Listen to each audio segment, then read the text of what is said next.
And thank you for staying with us. And my thanks to Webcast One Live for making it possible for us to bring these shows to you. So much information necessary right now. As I said earlier, it's hard to get good information even in the media on this topic. It is becoming more relevant. Governor Bobby Jindal suing the national government over Common Core. Appreciate that leadership. Appreciate someone understanding it well enough to protect their state. See, governors are supposed to protect their state, not just take whatever the top hands down. And of course, that we should just do a whole history class on how it's supposed to work. It's the states coming together in D.C. It's not D.C. telling the states how it should be. So appreciate him doing that. Appreciate other friends of the show. I'm seeing the post and things go out right now. Alice Linehan, thank you for the tag. My guest is Morna McDermott. Morna, we are talking about UnitedOptOut.com, UnitedOptOut.com. On that website, you will see, I'm just telling you, work your way through this website. There are several guides and helpful documents on talking points and things that you can give you one information, but points of action. Morna, you've been in assessments. Your PhD was in assessments? Curriculum and assessment. Okay, so you are well noted. And the other point I want to make on this is you are an expert. You, because of your credentials, you have credibility in the educational world of academia to speak about this. But to every parent out there, as Morna and I were speaking earlier, you know your child. You know what your child needs. You do not have to be a, quote, expert to be. No, and that word expert is so funny because the experts, like we said, that crafted the Common Core curriculum, that crafted these new tests, do not, don't seem to have a pedagogical background. They don't have a developmental background, and whether or not if they were parents, shame on them. Although a lot of these people who make these policies, their children don't have to suffer them.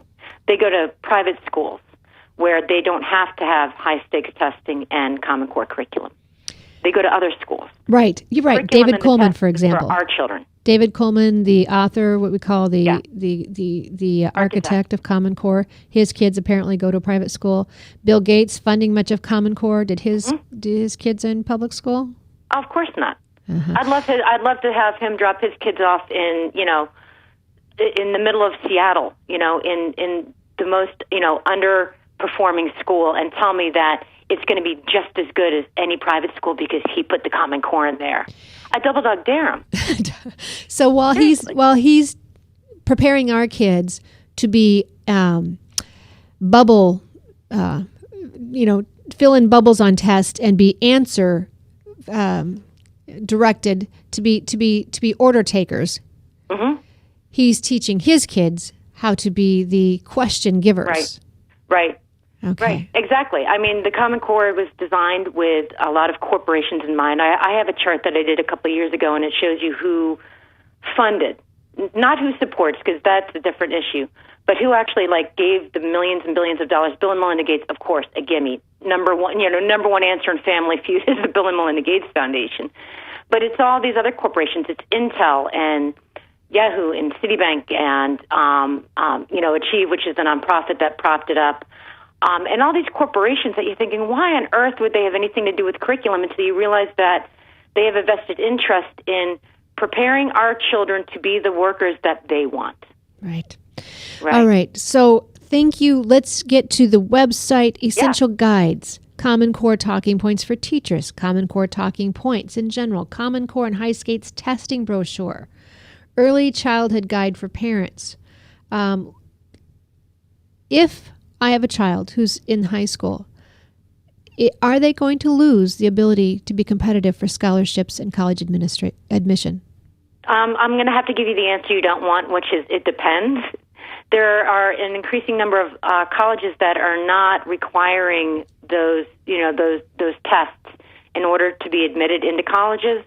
Sarista Smith, who is one of our organizers, her daughter refused all the high-stakes standardized tests in Florida.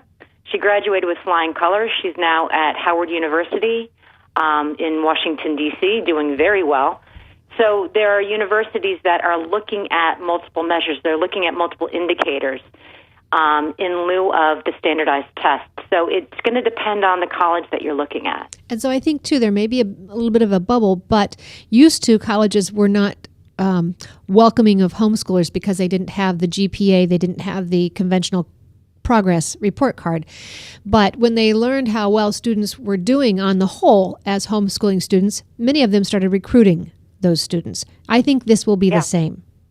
And there's a big difference between you choosing as a young adult or your parents choosing for you. I would like to take the SATs. I'm now the age of 17, and I want to take the SATs because I know I want to do X, Y, or Z. That's a choice. Forcing first graders into 72 hours of testing 72 days. Near the same thing. Exactly, for days. It's nowhere near the same thing as being 17 and making that cognizant choice on your own to take a test because you want to do A, B, or C, right? Right. Yeah.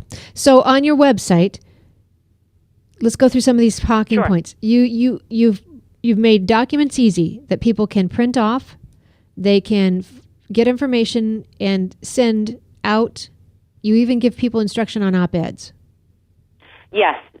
So we have 1 and 2 page, what we call talking point flyers, which are great to bring to PTA meetings or other parent groups because they're short, they're accessible, they're easy to reproduce, and they're understandable. You don't have to go too far in the weeds to really get how this is wrong. If someone wanted to write an op-ed letter to their newspaper, would someone from your website, not saying you have to proof it or edit it, but would you be willing to give them talking points or work with them on their letter? Yeah, if in addition to whatever we have available on our site, they just reached out and said, hey, can you look at this for me? You know, do you have any suggestions? We're always happy to work with parents. We get a lot of emails every day directly from parents. Here's my opt-out letter. Is it okay? Or can you help me with X, Y, or Z? And that's a lot of what we do is just person-to-person individual contact. And I'm not seeing it right now, but I know you have regional people listed on your website. Yeah. So for each state, you can go and find out. There it is, state by state, opt-out guides by state. So I'm going to pick Iowa. Yep, yours is Noelle, and it has her email on the top. I see it right there. I teach em 1990@gmail.com. But for any other state in the nation, they can simply go to your opt-out guides by state and find out who it is that could help them as well. And we try to update those regularly, which is a bear, I have to tell you. We did them the first time 2 years ago, and then everybody was now suddenly, SBAC or PARC, and it was like, oh my gosh, now we have to go through. And some of it was, things were legislatively in the popper, they may or may not be an SBAC state. And I was like, well, we don't know what to put down. So always check back for updates. And that's why we try to put people at the state level in touch with state and regional assistance because things do change so quickly that I can't keep up personally with all 50 states. Right. So if you're from Nevada, I might go, here's the Nevada person, talk to her or him because they're going to have a better pulse on what's happening in their state. Absolutely. Do you ever have conference calls between your regional coordinators? Not yet, but that is a really good idea. That's a great idea, isn't it? Because we just do a lot of emails. I hear you. And usually at 3 a.m. if it's anything like the Common Core friends I have, or the anti-Common Core friends I have. But it would be nice to know what's happening in California or another state because oftentimes we then can be on the lookout for it in other states. And that's a great reason to join our Facebook site for your listeners who are on Facebook. Because you can post on there and say, hey, I'm in California. Is anybody else seeing this? And people will respond to each other, and it's a good way to share information across states. And then I'm looking right now at the tag online testing and curriculum opt-out. Explain this tag to us. All right, I'm at a different place. It goes through urgent national update, opt-out on all online testing and online curriculum under age of 13. Oh, the copper rule. Thank you. I have about 10 windows open. If you I'm sorry. Right now, I didn't mean to throw it at you. The copper rule, Lainey Hamison from New York is the one who really found this.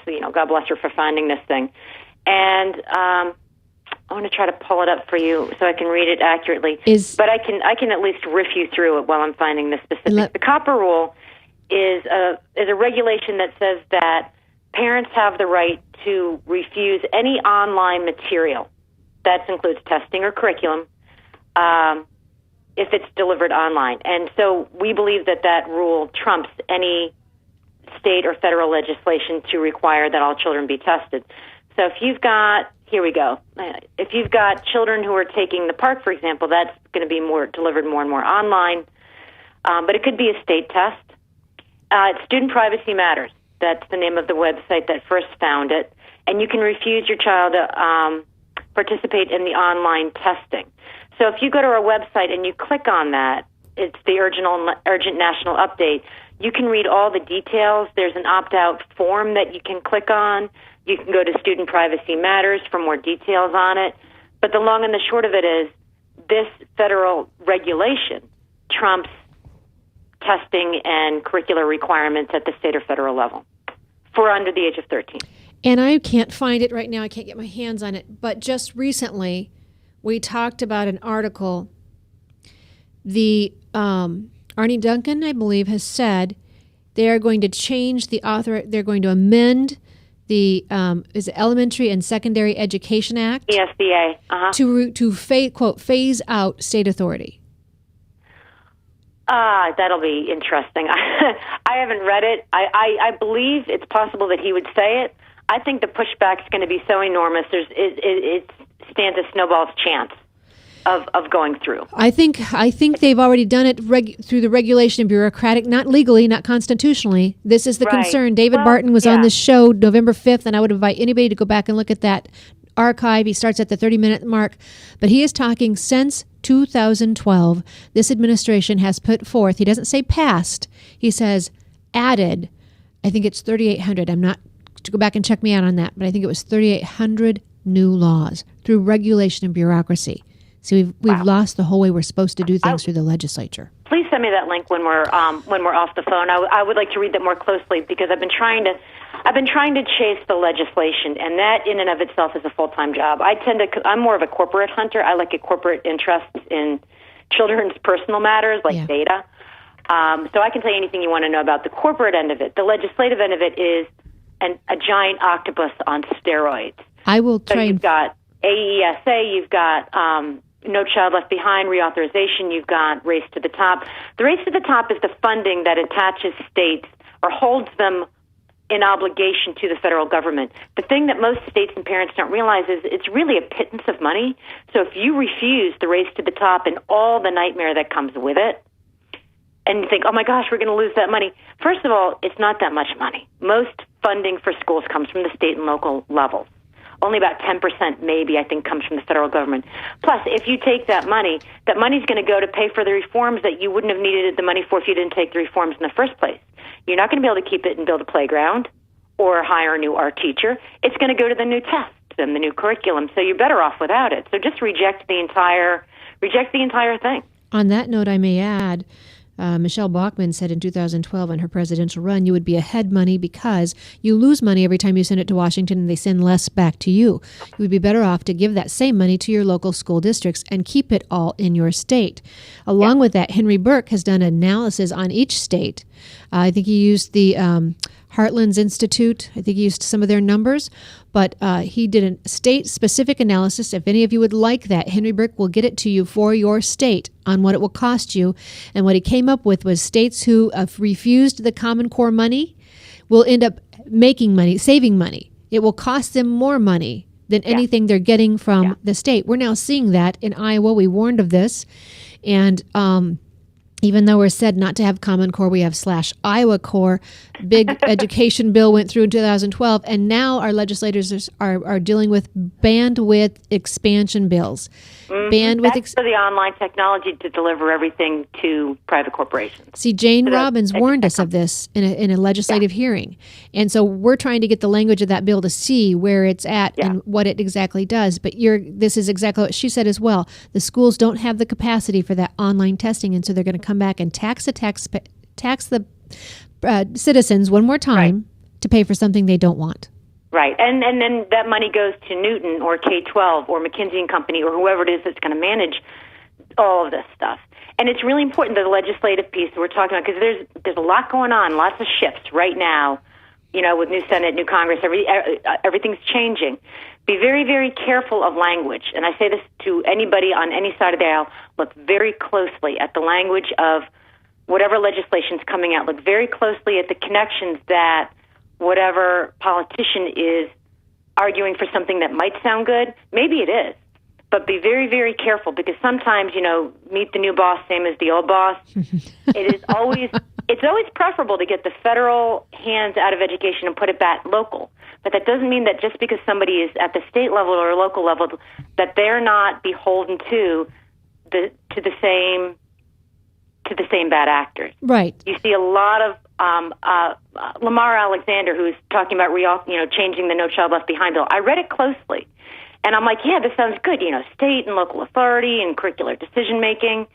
But I also noticed that one of the key funders of his campaigns was Apollo Inc., which is an online technology company that I can guarantee you has interest. What's the name of that? Apollo? Apollo.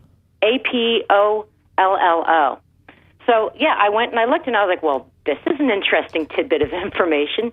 So I wonder how far we return things to a state level. Sounds great, but now, is that legislation going to also then advocate that companies like Apollo deliver curriculum? So you've got to be really careful, because the devil's always in the details. Isn't it, though? And this is why we said at the beginning of the show, you work with varying groups, different people who you may not agree with on everything, but you find the one thing you can work together on and move forward. And so You're right, eyes wide open, check things out. And maybe that is his bent, but we guard ourselves on the legislation that's proposed and make sure that that's not in there. Take the momentum. That's the thing, is always look at it closely. Always go past anybody's sound bites, anybody's talking points. Take the momentum that he's gained. And you know what? That's just a great advice anyway. As I said earlier in the show, again, I've been quoted in I don't know how many articles, and it was maybe what I said, but not quite how I said it or how it was intended. And so, yes, for everyone, look past the talking points, because whether it was clumsy or calculated, you just want to get to the depth of what people are saying. And it's unfair, frankly, to expect people to always say things perfectly in a short 7-second soundbite. So it's very hard. We're all human. We are just human. And so just go back and find, I think that's really important. Parents need to find common ground with other parents. Right. I have, through this journey personally, revolutionized a lot of things that I thought I knew about my personal beliefs, my political beliefs, my understanding of other human beings, because I had to be willing to detach from things I thought I knew or the way I thought I understood things, and let the facts renegotiate my opinions on them. So I've got friends now from every spectrum of the aisle you can imagine. And it came from realizing, wow, you've got Arne Duncan saying this is a civil rights issue, and he's trying to call this a liberal agenda. And I just know that's not true, because he's selling those kids in those city schools up the river to, these billionaire charter corporations. And that's not civil rights. It's a lie. But he's got them on board. And so people who consider themselves liberal are looking at them going, yeah, I'm moving away from that. And then you've got people from the right who are very, strong advocates of maybe free market and a lot of, local decision making and things like that. But then they look at something like, these corporations coming in and driving what the federal government is doing and going, yeah, that's not what I meant by free market. I don't want you using my children as a product. Right. So we're all kind of moving away from what we thought we knew and forming new alliances under new paradigms. So we covered the fact that you do not have repercussions coming. You can opt out federally. No federal penalty for opting out. Well, there might be federal grants that require it. The devil's in the details. I think a parent has to look at what it is their child's applying for, and look at the specific language of the requirements for the scholarships if they're looking at a scholarship. Or, if they're even trying to get their kid into a gifted and talented program in school, and the school says, well, you have to take the test. That's not precisely true. You have to demonstrate on multiple measures that your child is able to do the work. And so you could, as a parent, go back and say, I want the other multiple measures, the grades, the schoolwork, the projects, all these different assessments. My child doesn't need to take this test to qualify for that class. So parents have to look at the specific language and not rely on what they're being told as necessarily being the truth. Morna McDermott has been my guest. We are out of time. Morna McDermott, MORNA, MCDERMOTT. Morna, please give the email again one more time. My personal email, it's MCDERMOTTMAX at yahoo.com. And you also can find her on the website, unitedoptout.com, unitedoptout.com. If you will register on that website and ask for someone to contact you, I did, and they did very quickly. If you want to know anything more about some of the things that I've brought up specifically as well, I have a blog. Oh, please, yes. Education Alchemy, EducationAlchemy.com. And a lot of the things that I've been mentioning here are available there. I've done numerous posts on the Common Core in particular, and federal corporate interests in particular. So if you want to know more about any of those things, the details are all available on that website. Education, the word education, alchemy, ALCHEMY.com, correct? Correct. All right. So we are out of time, but again, if you want more information, unitedoptout.com. Click on your state, see who can help you, see what more you can learn, ask a question on the website. You are an advocate for your child. You are the stopgate, you are the protector, you are the shepherd, you are the one who is to set them on their path. And whether they're in public school, private school, or homeschooled, you are responsible. You are the authority, and someday you'll answer, in my opinion, my belief, what the Bible tells me, you'll answer at the throne of God for how you've handled those gifts, the only gifts you can take to heaven with you. So do whatever you can to protect them, not just here on earth, but for eternity. My guest has been Morna McDermott. Morna, will you come another time? There's so much more we could talk about. Oh my gosh, absolutely! I mean, this is fun, and so there must be something wrong with me. But there are so few places to articulate these things, especially in the media, that it's always welcome when people invite us to speak to these issues. Because if parents don't know these things, they can't make the changes that we need to see. Absolutely. Thank you for joining us. We will be back. Thank you so much for having me. You are so welcome. And anytime you see something come up, give us a call. If there's something we need to get out to listeners, give us a call. For those of you listening, you are responsible. You are the change that needs to happen. The Bible tells you where you seek wisdom, you will find it. If you call on the Lord, He'll give it to you. And I would tell you, be encouraged, but never be complacent. Thanks for staying tuned.